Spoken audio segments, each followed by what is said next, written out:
Bismillahirrahmanirrahim, dari akun Irmain Drip, ya, pertanyaan dari Instagram. Assalamualaikum Ustaz. Waalaikumsalam warahmatullahi wabarakatuh. Izin bertanya Ustaz, bagaimana caranya mengondisikan diri dikala futur melanda, dan bagaimana caranya agar bisa terus belajar untuk meluruskan niat karena Allah Ustaz. Syukran katsiran, barakallahu fikum. Baik, syukran katsiran, terima kasih juga bagi Anda, barakallahu fikum, dan semoga Allah memberikan limpahan keberkahan bagi Anda dan kita semua yang terhubung untuk belajar dari sini, karena dengan pertanyaan Anda boleh jadi juga dialami oleh beberapa kita atau saya juga, dan dengan itu insya Allah kita belajar kembali untuk mendapatkan manfaat dari pertanyaan yang dihadirkan oleh saudara kita ini. Baiklah, futur. Apa itu futur? Saya pernah bahas tentang futur ini detail, dari mulai kalimatnya, katanya, dan sebagainya. Secara singkat adalah kondisi yang menurun, ya, dari nilai kebaikan. Singkatnya begitu. Jadi ada suatu semangat kebaikan, semangat yang positif, kemudian turunlah semangat itu. Wujudnya dalam bentuk kegiatan amal soleh, misalnya kegiatan yang positif, yang baik, yang soleh. Bentuknya bisa ibadah ritual atau juga sosial. Ibadah ritual misalnya apa? Sholat, kan? Sholatnya sedang bagus-bagusnya nih, bukan hanya fardunya, tapi juga sunnahnya dikerjakan. Tiba-tiba ada satu kondisi yang menjadikan kegiatan ini yang positif ini menurun, ya, apapun sebabnya ini, ya, tiba-tiba bisa turun, kemudian ya sunnahnya sudah mulai menurun, tiba-tiba jadi fardunya awalnya bisa berjamaah, ke masjid jadi turun jamaah karena sebab-sebab yang bukan syar'i, gitu kan. Nah, kemudian setelah itu apalagi jadi sendirian, jadi terlambat dan seterusnya. Waliyadzubillah, kalau sampai meninggalkan sholat, kan, itu kondisinya. Atau ada ibadah-ibadah sosial juga, bentuknya banyak nih, ada yang muamalah, ada muamalah maliyah, bisa sedekah misalnya, bisa saling ta'awun 'alal birri wat taqwa. Kalau sedekah kan kaitan dengan materi, gitu kan, bisa infak kah itu, bisa lain-lain kah dalam bentuk pakaian, makanan, dan sebagainya. Ta'awun 'alal birri wat taqwa, saling tolong menolong, ya kan, saling membantu, saling mendoakan, interaksinya menurun, gitu kan. Dan turunan-turunan yang lainnya yang bisa kita contohkan dalam berkehidupan, termasuk akhlak yang tadinya tuturnya baik, tiba-tiba kosakata kebaikannya jadi menurun, ya. Yang tadinya senang lihat kajian jadi menurun. Nah, ini pertama, sebelum bicara dulu kita bagaimana meluruskan itu semua, kita harus turunkan dulu ini penyebabnya apa, futur itu penyebabnya apa, ya kan. Futur itu rata-rata tuh dua penyebabnya, secara umum dua.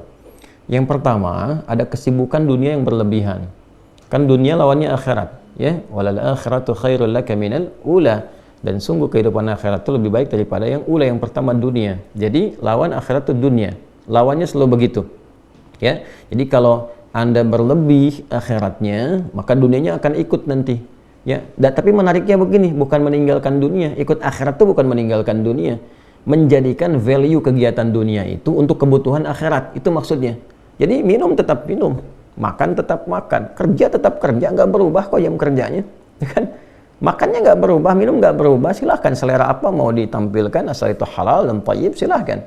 Ya, minumnya sama, tapi bagaimana value-nya, punya nilai akhirat. Khudh biyaminika ma yalik, ambil dengan tangan kananmu yang paling dekat denganmu. Sambillah, sebut bismillahirrahmanirrahim.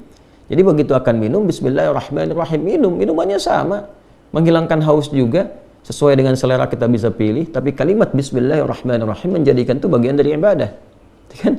Bagian dari ibadah. Kerja juga demikian, kita berangkat beraktivitas dan niatkan karena ibadah, jadi ibadah di situ, teman-teman sekalian, ya. Tapi kalau kemudian, ya, fokus dunianya nih dibalik nih, dunia diikutin, akhirat misalnya, ya, mohon maaf nih, ya, ditipiskan, dikurangi, direduksi, bahkan, ya, dalam beberapa kasus kadang-kadang lupa, dipilih dunia, ditinggalkan akhirat, gitu. Ini yang paling repot di sini.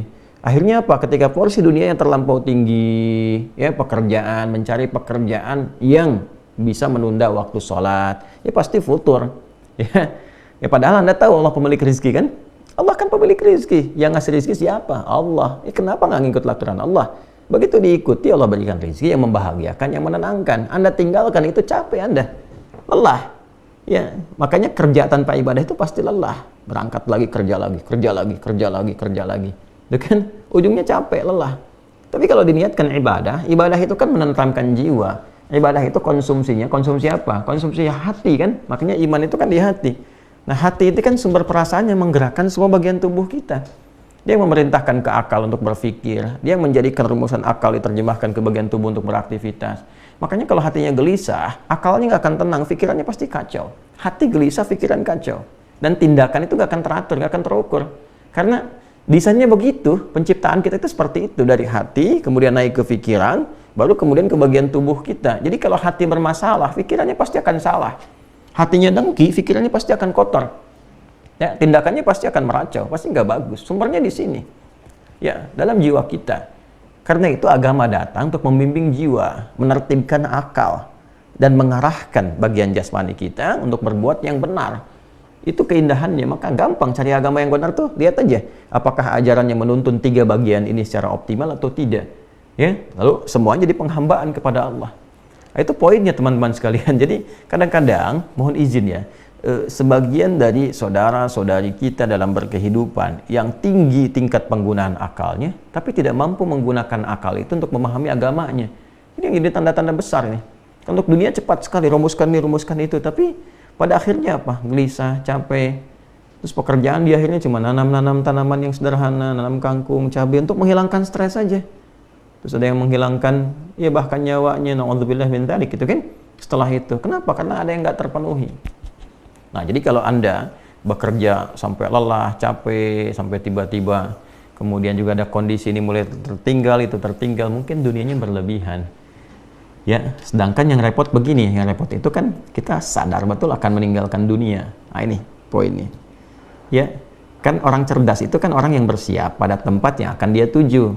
Anda sekarang, misal saya dari Bekasi nih sekarang, insya Allah saya akan berangkat ke Bengkulu. Berarti saya kan menyiapkan berbagai hal kan, supaya bisa berangkat, ya kan? Menyiapkan untuk akomodasinya, menyiapkan untuk tempatnya, menyiapkan untuk perlengkapan berangkatnya, nanti pakaiannya pakai apa, di jalan bagaimana, kan? Persiapannya untuk kemana? Bukan untuk tinggal, untuk berangkat. Sehingga di tempat yang akan kita tuju nyaman, baik, tenang, dan sebagainya. Nah sama, kita ini kan mau pindah, mau meninggalkan dunia. Makanya nanti diumumkan telah meninggalkan dunia ke tempat baru.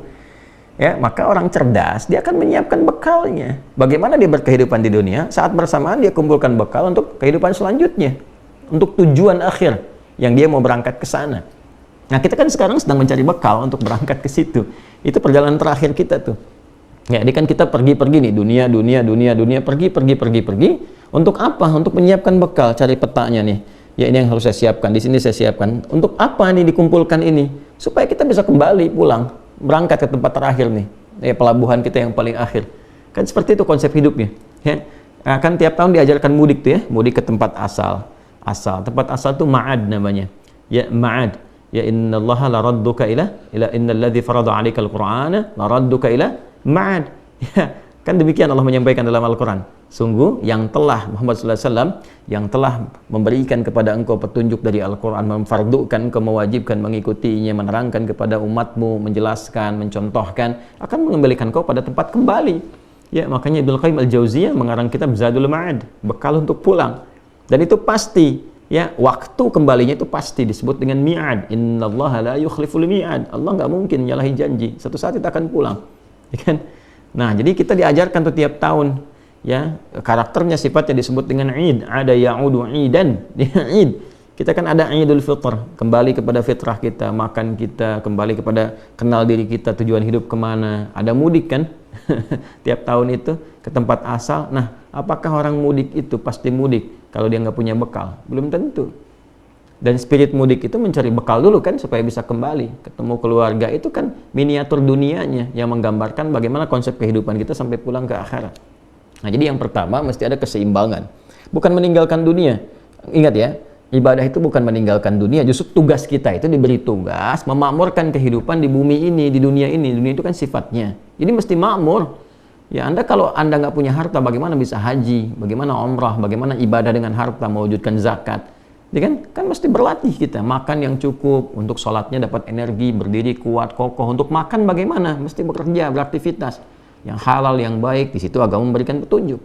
Tapi bukan berarti pekerjaan ini menghilangkan entitas kita sebagai muslim untuk mengabdi kepada Allah, untuk beribadah, untuk cari bekal. Ya, karena itu, pertama tempatkan logika dengan cara yang benar dulu. Ya kan? Pemilik rezeki siapa? Allah. Yang ngatur kehidupan siapa? Allah. Yang memudahkan siapa? Allah. Nah, sekarang Allah yang Anda katakan, yang Anda yakini itu membuat desain kehidupan kepada Anda, memberikan aturan nih, cari kerja yang begini, rezeki yang begini. Toh tidak akan mengurangi rezekimu karena aku kata Allah sudah atur rezekimu dari mulai berkehidupan sampai akhir hidup.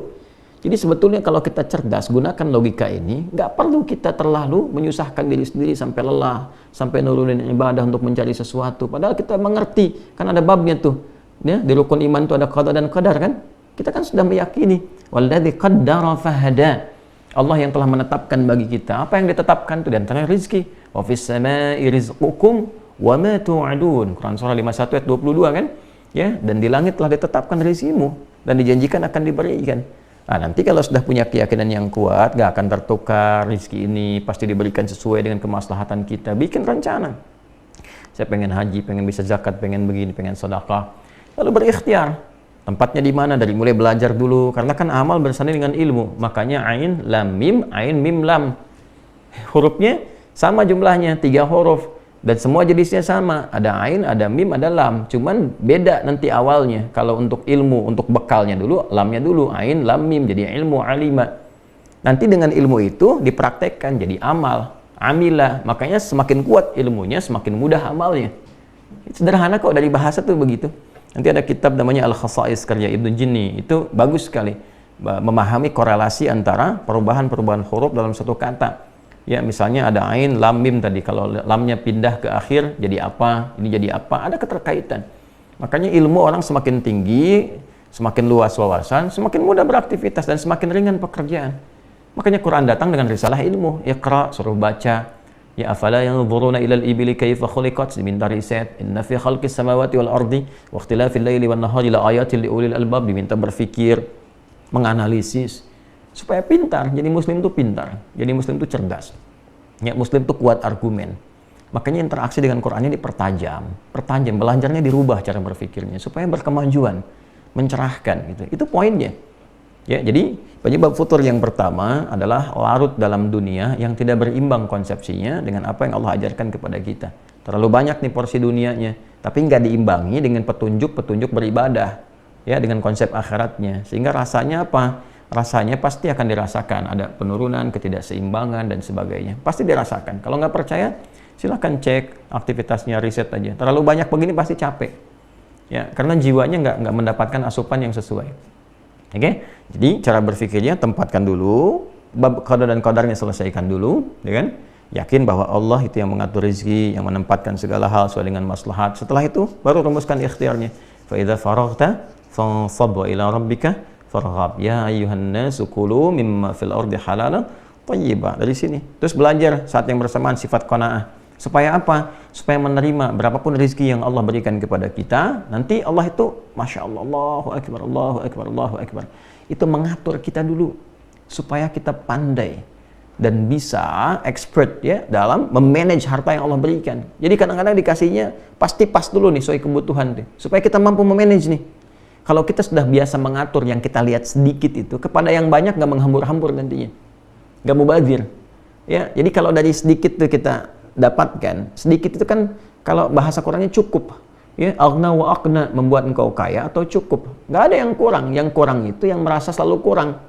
Yang merasa selalu kurang. Kalau kita mempersepsikannya sebagai cukup, psikologi Quran itu selalu cukup katanya, nggak pernah kurang. Jadi kalau dapat berapapun dibawa ke rumah, ayah bawa ke rumah, kompak dulu dengan istri. Berapapun yang Allah berikan kepada kita, insya Allah ini cukup. Itu dulu poinnya.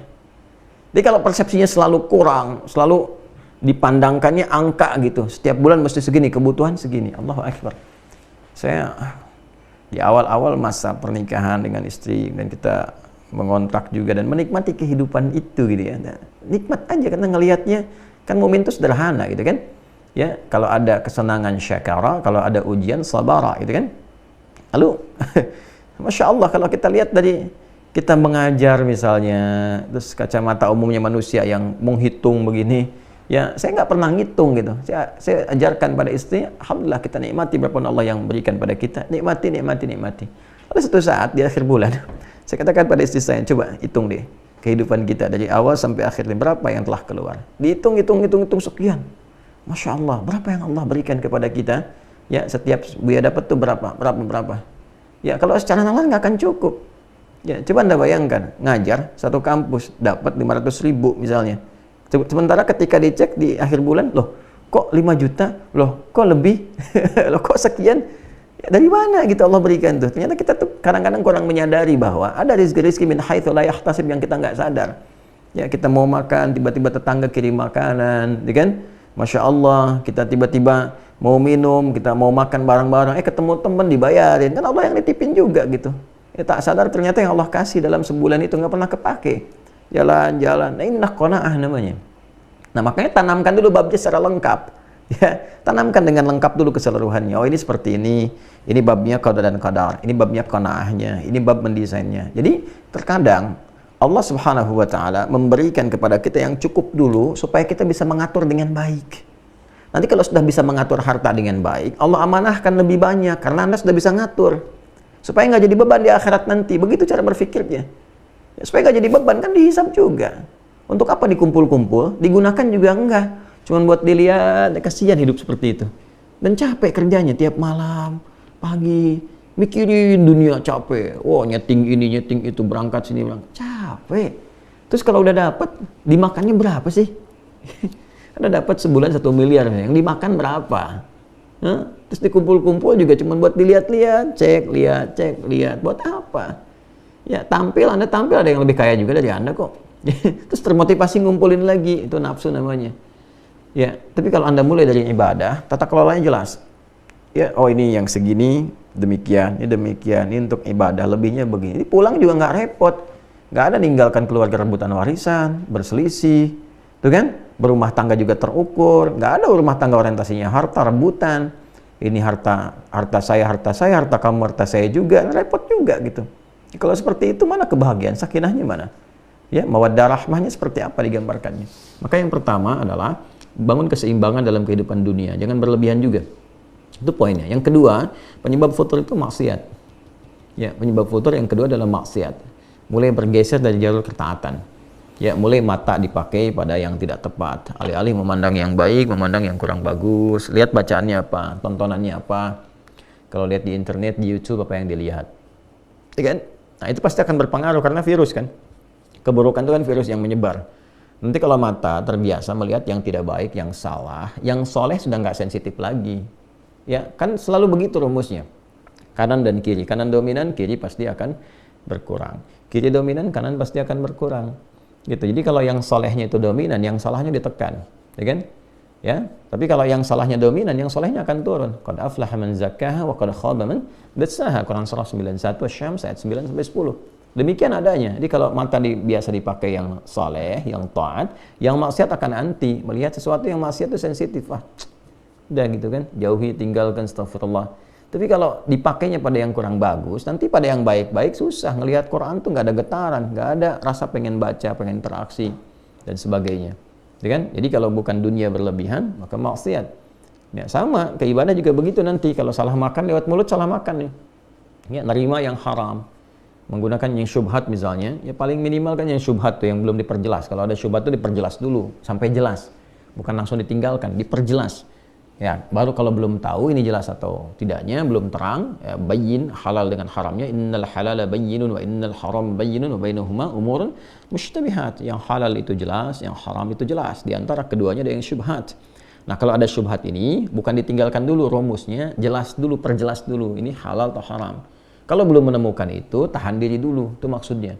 Ya kan? Nah, sekarang ada orang dapat pekerjaan nih, kan dia tahu halal dan haram tapi terjebak pada yang haram, terima sogokan, mulai korupsi, mulai ngatur-ngatur, apalagi kalau sudah sistemik, bahaya tuh. Ya, bahaya karena itu menular.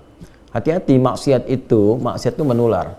Ya, makanya kalau dikerjakan dengan berjamaah mengikat dia. Kalau sudah mengikat jadi sistem, itu yang paling bahaya. Kalau sudah jadi sistem, sistemik namanya. Jadi orang baik pun masuk ke situ jadi buruk. Ya, nah, maka ini yang penting dievaluasi bagi diri kita itu, tempatkan sesuai dengan tempatnya, diurutkan. Maka tata dari ujung kepala sampai ujung kaki. Kita punya babnya lagi. Bagaimana menata supaya pikiran itu berpikir yang baik. Maka kita punya konsep husnudzan, gitu kan? Supaya tenang. Mata melihat yang baik. Itu ayatnya ada semua nanti.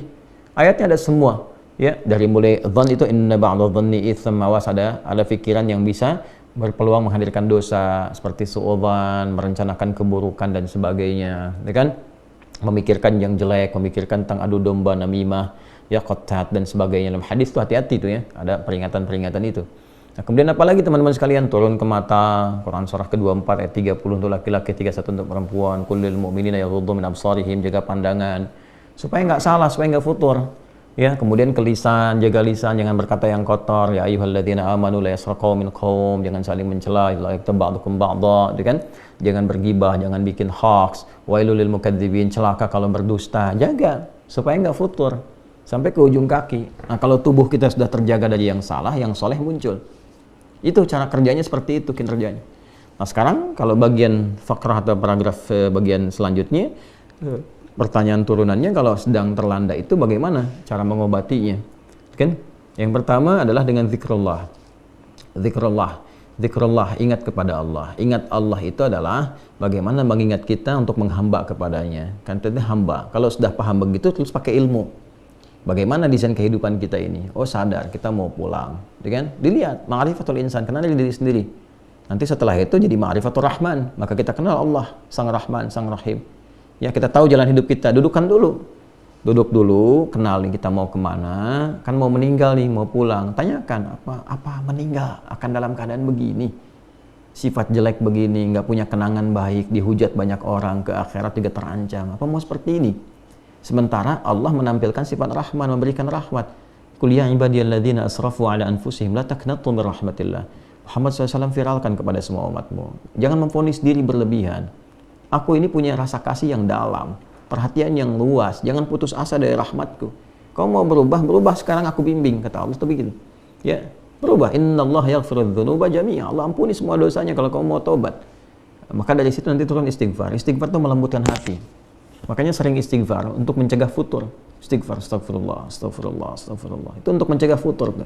Salah satu kalimatnya itu.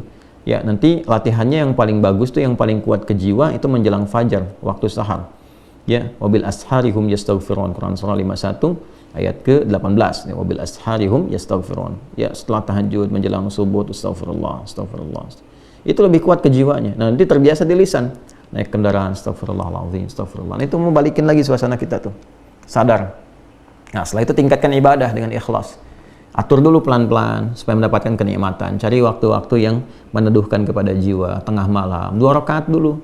Ya, setelah itu witir 1 rakaat. Renungkan kehidupan kita sampai kita merasakan sentuhan pada jiwa, keluar air mata, tenang pelan-pelan tuh. Nah, segar kembali tuh. Ya, setelah segar baru tingkatkan pada aspek zikir yang lain. Zikirkan banyak. Ya, dari mulai tadi kalimat thayyibah, kemudian berdoa, doakan zikir. Wadhkur rabbaka fi nafsika tadarruan wa khifatan wa dunal jahri minal qaul. Quran surah ke-7 ayat 205. Sebut nama Allah, berdoa maksudnya. Berdoalah engkau, ya. Berdoa, minta, curahkan suasana hatimu, curhat sama Allah dengan suara yang lirih, yang baik, yang menyentuh kepada jiwa. Itu disebut dengan zikir. Setelah itu Quran disebut dengan zikir. Inna nahnu nazzalna dzikra wa inna lahu lahafizun. Kami yang telah turunkan Al-Quran dengan keagunganku dan aku yang menjaganya, kata Allah. Disebut dengan zikir, mengingatkan kita, meneduhkan kita. Makanya kalau ada persoalan, kita buka mushaf, tenang kan? Yang paling unik tuh begitu dibuka suratnya sesuai dengan kebutuhan. Selalu begitu tuh. Ingat sama Allah. Ingat. Setelah itu salat kan ada. Salat disebut zikir. Wa aqimus salata li dzikri. Quran surah ke-20 ayat ke-14. Kalau sudah nyaman, sudah sadar dengan itu, cari teman yang baik. Ya. Sohbatul ashab itu menemani teman-teman yang sahabat-sahabat yang baik, menyeduluka ala khair, mengantarkan engkau kepada kebaikan. Ya, cari teman-teman yang baik, komunitas yang baik. Ya, misalnya di tetangga cari yang baik-baik, di kantor cari yang baik-baik. Itu menjaga kita untuk istiqamah dalam kebaikan. Jadi saat kita sedang menurun, ini nanti akan mengingatkan. Ya. Kemudian cari ustaz-ustaz yang positif, yang baik, ulama-ulama yang saleh, yang kata Nabi itu ya, khiyaru ibadillahi atau kama qala Rasulullah sallallahu alaihi wasallam, hamba-hamba Allah yang terbaik itu idza ru'u dzukirallah. Kalau manusia lihat itu, lihat aja wajahnya itu mengingatkan kepada Allah. Ya, itu ada hadis yang sahih itu. Ya, di antara hamba Allah yang terbaik itu kalau Anda lihat itu, lihat aja itu, terus Anda langsung ingat Allah gitu. Ya, mau tobat, mau jadi lebih baik, pengen hafal Quran, pengen tingkatkan sholat, pengen dekat dengan Allah. Karena itu ada beberapa ulama itu yang seringkali kalau sedang futur, dan ulama ada futur juga tuh, ya lemah mengajar misalnya, atau sedang jenuh apa. Nah, kadang lihat ulama lain tuh. Lihat, kalau dulu datang ke majlisnya, Masya Allah ke majlisnya, hanya untuk lihat aja, udah gitu semangat lagi, pulang lagi. Sekarang Masya Allah sudah ada fasilitas di media sosial, tinggal lihat begini, Masya Allah, energi lagi. Ya kadang-kadang anak-anak pesantren kan tahu ya, lihat syekhnya, lihat gurunya gitu kan. Kita sekarang banyak, figurnya banyak sekali, lihat pengen siapa dan seterusnya. Itu meningkatkan kembali kebaikan-kebaikan. Ya, apalagi punya guru yang baik bisa membimbing, teman-teman saling mengingatkan. Cari teman-teman tuh. Itu yang bisa bikin kita istiqamah. Nah, kalau sudah seperti itu, Allah akan kirimkan penjaga. Ya, fammastaqamu tatanazzalu alaihimul malaika. Kemudian orang-orang yang qalu rabbunallah, mereka berkata Tuhan kami adalah Allah. Istiqamah di situ. Nah, nanti Allah kirimkan penjaga, malaikat penjaga. Yang pertama bentuknya burhan. Burhan itu penjaga diri kita dari perbuatan maksiat. Jadi pengingat, dalam hati kita ada pengingat. Ya. Nah, ini yang kadang-kadang kalau sedang turun diingatkan, ayo semangat, semangat, ya kan? Ayo sudah adzan, siap-siap. Tanpa sadar tuh, kalau udah terbiasa tuh di hati kita ada pengingat, itulah burhan. Menjaga kita dari perbuatan maksiat. Ya, dan ada yang mengingatkan kepada jiwa takwa. Ya, fa'alhamaha fujuraha wa taqwaha. Kalau jiwa takwa otomatis tuh, mau adzan diingatkan. Nanti kalau burhan tuh ada maksiat langsung di dalam diri kita tuh ada pencegah, jangan lakukan ini, ditimbang lagi, kadang-kadang kencang tuh, gitu kan? Itu burhan namanya. Laula arba'a burhana Rabbi, ya kan? Walaqad hammat bi wa hamma biha laula arwa'a burhana Rabbi, ya. Itu burhan di surat Yusuf kan demikian. Nah, nanti kalau itu kita sudah siapkan, terus konsisten, semua disiplin ilmunya kita dudukkan dengan baik, insya Allah semangat itu akan terus ada. Ya, semangat terus ada. Dan sirah itu dipelajari, sirah. Anda profesinya apa? Jangan membahas yang tinggi-tinggi dulu. Profesi Anda dulu apa? Supaya hidupnya terukur. Ya, terukur, lebih jelas, lebih baik gitu. Dan optimis. Nah, hal-hal semacam itu yang penting tanamkan pada diri kita. Jadi kalau kita punya qanaah, terukur, menempatkan sesuatu sesuai dengan tempatnya, maka hidup akan menjadi lebih mudah. Ya, sederhana, mudah, menyikapi setiap kadar Allah itu dengan lapang, dengan nyaman, dan lebih membahagiakan. Walaupun untuk memulainya butuh perjuangan. Dan perjuangan itu biasa. Ya, hidup itu kan seperti itu. La tarakabunna tabaqan an tabaq. Setiap tahap kita akan lalui. Lelah, ya, insya Allah lelah ya, kita hidup buat lelah kok. Ya, nanti istirahatnya saat meninggal kita istirahat.